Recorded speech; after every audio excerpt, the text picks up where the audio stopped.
Assalamualaikum warahmatullahi wabarakatuh. Buat semua anak murid Ustazah, hari ini kita akan buat sedikit latihan bagi madah sirah.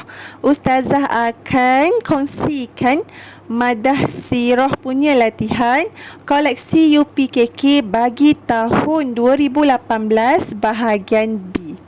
Anak-anak, jom kita mulakan. Koleksi soalan UPKK bagi madah sirah 2018 bahagian B soalan 4. Arahannya, jawab soalan berikut berpandukan petikan. 4.1. Soalannya berbunyi, tulis 2 kelebihan membaca Al-Quran. Terdapat banyak kelebihan membaca Al-Quran. Ustazah ada satu lagu yang ingin Ustazah kongsikan. Jadi mudah anak-anak nak ingat apakah kelebihan membaca Al-Quran. Dengar ya. Penawar hati, ingatkan Allah, bacalah Al-Quran, jiwakan tenang. Penawar hati, ingatkan Allah, bacalah Al-Quran, jiwakan tenang. Lagu yang Ustazah nyanyikan sebentar tadi tu terdapat kelebihan membaca Al-Quran. Antaranya penawar hati. Yang keduanya, ingatkan kita kepada Allah. Dan yang ketiganya, jiwa kita akan tenang.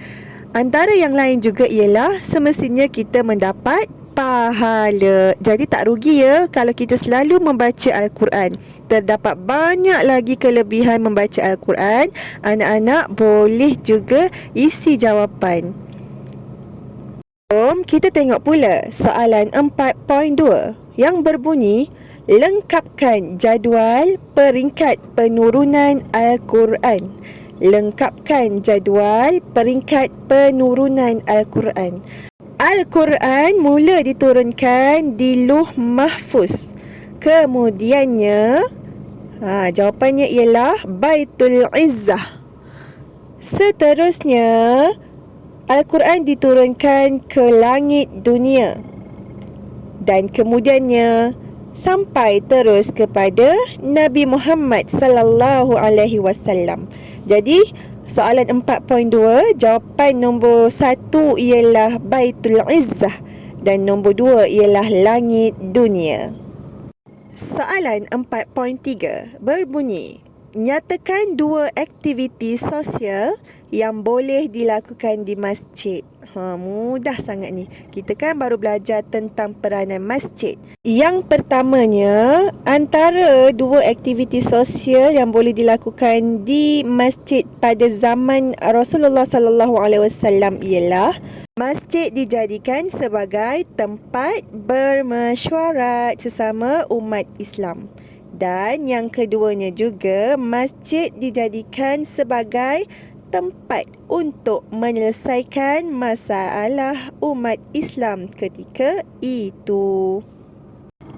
Ada pelbagai lagi aktiviti sosial yang boleh dilakukan di masjid. Antaranya, masjid juga merupakan pusat untuk mengeratkan ikatan persaudaraan dan ikatan muhibbah sesama umat Islam. Jom kita tengok soalan terakhir ialah, nyatakan 2 tindakan Rasulullah sallallahu alaihi wasallam selepas memasuki kota Mekah dalam peristiwa pembukaan kota Mekah. Anak-anak masih ingat lagi tak? Apakah 2 tindakan yang Rasulullah sallallahu alaihi wasallam lakukan selepas memasuki kota Mekah?